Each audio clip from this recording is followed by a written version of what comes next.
teman-teman, balik lagi di podcast Bansos, Bincang-Bincang Sosiologi Komunikasi. Nah, di podcast kali ini kita akan membahas tentunya seputar sosiologi komunikasi. Kali ini saya tidak sendiri, saya ditemani oleh Mas Mahmud dan Mas Jidan. Halo Mas Mahmud dan Mas Jidan. Halo Mas Uus.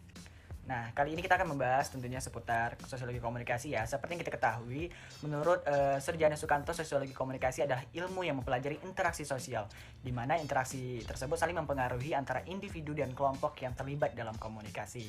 Sekarang kita ingin sharing-sharing aja nih Mas, dari Mas Jidan sendiri mungkin dulu ya. Ada nggak sih tokoh sosiologi yang Mas tahu? Tentunya ada dong, salah satunya itu ada Karl Marx.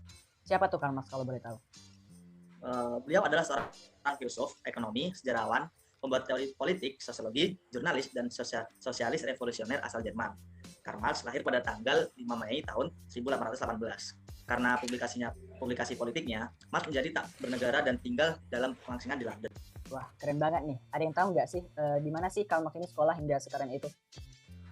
Oke, aku ingin menjawab ya. Jadi Karl Marx ini sampai usia 13 tahun dia itu homeschooling. Nah, setelah lulus dari gimnasium, dia melanjutkan ke Universitas Bonn mengambil jurusan hukum pada tahun 1835. Dia di sana terkenal dengan mahasiswa aktif tetapi juga nakal. Nah, pada akhirnya dia dipaksa pindah oleh orang tuanya ke Universitas Berlin dengan jurusan filsafat dan hukum. Nah, apakah di Universitas Berlin tersebut Karl Marx ini juga masih aktif dan nakal, Mas? Tunggu dulu. Pada tahun 1841, Karl Marx ini sudah mendapatkan gelar doktor filsafatnya dengan tesis yang berjudul The Difference Between the Democracy and American Philosophy of Nature. Yap, benar sekali. Kalau nggak salah, beliau setelah itu terjun ke jurnalistik dan dalam 10 bulan, ia mampu menjadi redaktur. Ada nggak sih pemikiran-pemikiran dari Karl Marx ini seperti yang saya tahu nih ya, seperti Komunis Manifesto yang paling terkenal, di mana Karl Marx ini menuliskan sebuah pesan mengenai pertentangan kasta. Kira-kira ada yang tahu nggak nih, pesan apa sih yang ingin disampaikan Karl Marx tersebut? Aku izin menjawab ya. Jadi Karl Marx ini ada pemikiran-pemikiran seperti itu. Dia pesan yang disampaikan Karl Marx ini ialah kasta seseorang itu ditentukan oleh ekonominya, bukan dari mana dia berasal dan pola pikirnya seperti apa. Ada nggak sih contohnya, Mas? Tentunya ada. Contohnya seperti ini. Ada seorang petani dan nelayan, di mana seharusnya hasil panen sang petani bisa dinikmati oleh nelayan, dan hasil jalan nelayan juga bisa dinikmati oleh petani. Namun masyarakat berubah ketika mereka mengenal kata privasi dan hak milik. Oh, berarti petani ini merasa hasil panennya itu miliknya dan nelayan ini merasa hasil jalannya itu miliknya gitu ya, Mas? Yap, benar sekali. Sebenarnya harus ada transaksi antara mereka berdua agar apa? Agar saling menikmati hasil kerjanya. Kalau dilihat dari itu kan kejadiannya di masa lampau. Kalau di era modern serba teknologi sekarang nih, ada nggak sih Mas peristiwa seperti itu? Kalau teknologi seperti zaman sekarang ini, tentunya ada ya, bahkan semakin buruk. Contohnya seperti buruh yang bekerja untuk majikannya nih. Para buruh ini terus-menerus dipekerjakan atau dieksploitasi oleh majikan mereka, sementara kondisi ekonomi yang didapat tidak seimbang dengan perilaku mereka.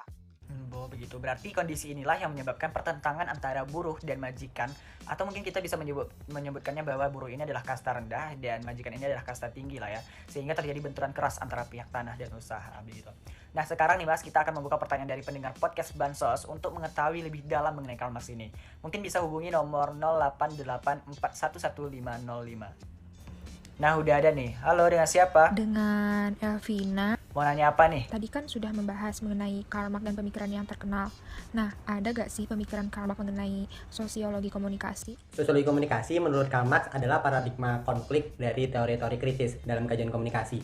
Nah, dari konflik tersebut bakal dikaji kembali sehingga muncul kesadaran interaksi sosial. Bagaimana Mbak Elvina dengan jawabannya? Wah, menarik sekali. Terima kasih, Mas. Oke, biar lebih menarik nih, kami akan membuka satu pertanyaan lagi, tapi akan dijawab oleh para pendengar podcast Bansos ini. Dan siapa yang bisa menjawab akan mendapatkan hadiah berupa e-money dari Bansos. Halo, Ya, halo, dengan siapa? Dan mungkin bisa langsung pertanyaannya. matanya. Yang saya ketahui, Karl Marx ini kan merupakan filsuf terkenal yang telah banyak melakukan kajian-kajian.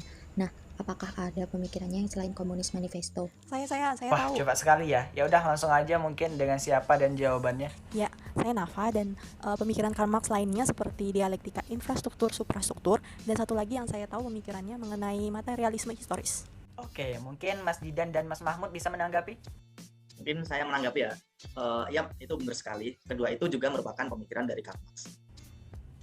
Baik sobat podcast, Bansos Bincang-Bincang Sosiologi Komunikasi, jawaban dari Mbak Nafa tersebut merupakan penutup podcast kali ini ya. Jangan lupa dengerin podcast Bansos Bincang-Bincang Sosiologi Komunikasi di minggu depan, dan terima kasih Mas Mahmud dan Mas Didan, dan sampai jumpa. Dadah.